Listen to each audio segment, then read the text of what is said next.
নাই। আল্লাহ রাব্বুল আলামিন মানুষ যে পানি না খাইলে বাঁচে না, সেই পানি খাওয়ায়ে খাওয়ায়ে জমিন থেকে বিদায় করলেন, ঠিক কিনা? আব্রাহা এসেছিল কাবা ঘর ধ্বংস করার জন্য। আমার আল্লাহ রাব্বুল আলামিন সেখানে বড় বড় বড় সেনাবাহিনী সেট করলেন না, কামান গোলা বারুদ সেট করলেন না, বরং ছোট্ট ছোট্ট পাখির মাধ্যমে আল্লাহ তাআলা আব্রাহার বাহিনীকে সমূলে মাটির সাথে মিশিয়ে দিয়েছিলেন। আবু জাহেল বিশ্বনবীকে মক্কার জমিনে 13 বছর বড়ই কষ্ট দিল। বদরের প্রান্তরে যখন দেখা হলো মাজার মুআওয়াজের সাথে, মাজার মুআওয়াজ ছোট্ট 12-13 বছরের কিশোর সাহাবী, আল্লাহ নবীর চাচা আব্বাস রাদিয়াল্লাহু তাআলা আনহুকে বলেন, আমি শুনেছি আল্লাহ রাসূলকে সব থেকে বেশি কষ্ট দিয়েছিল আবু জেহেল নাকি। শুনছিলাম চাচাজি, আমি জানতে চাই সে আবু জেহেলটা কোথায়? আল্লাহ নবীর চাচা দেখিয়ে দিল, ওই যে লম্বা ঘাড়ের একজন ব্যক্তিকে দেখা যায়, উঠের উপরে সওয়ার হয়ে আছে, ওইটাই হলো সেই আবু জেহেল।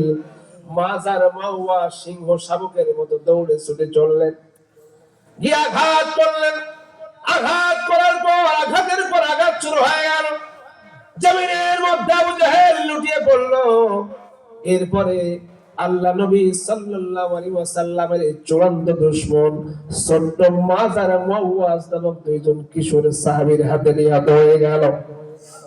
বন্ধুরা আমার, আল্লাহর দুশমন হয় যত বড়, আল্লাহর সৈন্য হয় তত ছোট, ঠিক কি না?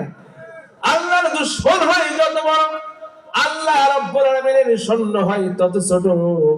বাংলাদেশ থেকে উঠি কেমন তেমনই ভাবে ছোট্ট ছোট্ট বাহিনী দ্বারা জালেমকে বিদায় করা হয়েছে, কতক্ষণ, ঠিক কিনা? আবার সুযোগ আছে, চিল্লাপাল্লা করা দরকার নেই, সুযোগ আছে। ইন্নাল্লাযীনা ফাতানুল মুমিনিনা ওয়াল মুমিনাতি সুম্মা লাম ইয়াতুবু ফালাহুম আযাবু জাহান্নাম ওয়া লাহুম আযাবুল হারিক। আমরা আল্লাহ তাআলা সূরা বুরুজের মধ্যে উল্লেখ করে বললেন, যারা পুরুষ নারী আর পুরুষদের, যারা পুরুষ আর নারী ঈমানদারদের উপরে যারা নির্যাতন স্টিমরোলার চালিয়েছে, ওরা যদি তওবা না করে তাহলে তাদের জন্য জাহান্নাম অপেক্ষা করেছে। এর মানে হলো, যদি তওবা করে ফিরে আসে, আল্লাহর কোরআনের কাছে, ইসলামের কাছে ফিরে আসে, যারা নির্যাতন করেছে, নিষ্পেষণ চালিয়েছে, মানুষদেরকে ধরে ধরে জেলখানার মধ্যে ঢুকিয়েছে, আগুন জ্বালিয়ে ফাঁসির দড়িতে ঝুলিয়ে ঝুলিয়ে নিপাত করে দিয়েছে, এরা যদি আবার তওবা করে ফিরে আসে তাহলে মাফ করবেন কে? আর যদি তওবা না করে এমত অবস্থায় মৃত্যু হয়ে যায়, জাহান্নাম হবে ঠিকানা। জাহান্নাম থেকে বাঁচানোর জন্য কোনো শক্তি কিন্তু কিয়ামতের ময়দানে কাছে আসবে না। বন্ধুরা আমার, তাহলে এবার আসুন, আমি বলছিলাম কোরআনুল কারীমের